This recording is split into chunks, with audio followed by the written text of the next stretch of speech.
Kasi 'di ba, work in progress. Pero over time, na-realize ko that we have to set boundaries. Una, kilalanin natin yung sarili natin katulad ng sabi ni Kamsa natin Juru.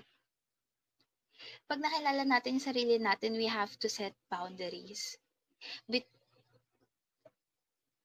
Siguro medyo tricky siya kapag nag-o-overlap kasi, 'pag, hindi definite yung or sabihin nating 7 to 5 na work. Pero we have to set boundaries na sabihin natin, we can start small in setting boundaries. Kasi mahirap yung biglaan eh, parang lagyan natin agad ng harang. Medyo mas magulong mangyayari yun eh. So, sabihin natin, 7 I work 7 to 5. Then, pagka-uwi ko, hin wait lang. Pagka-uwi ko, hindi ako maghahawak ng gadgets. I won't open my phone, I won't open my email,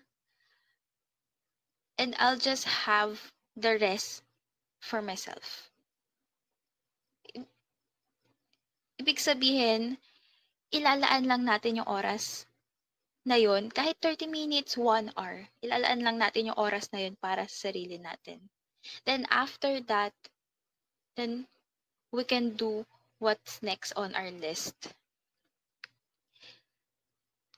Mahalaga siya na bigyan natin yung sarili natin ng oras, kahit konti, paunti-unti. Try nyo, pwede nyo tong i-try. Kahit yung pag-uwi nyo, kasi diba usually pagka-uwi natin, ito kasi na-realize ko, pag-uwi natin, higa ako. Pero,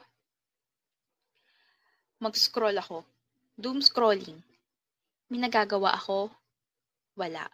Although sinasabi nila, yes, yung rest is also being productive.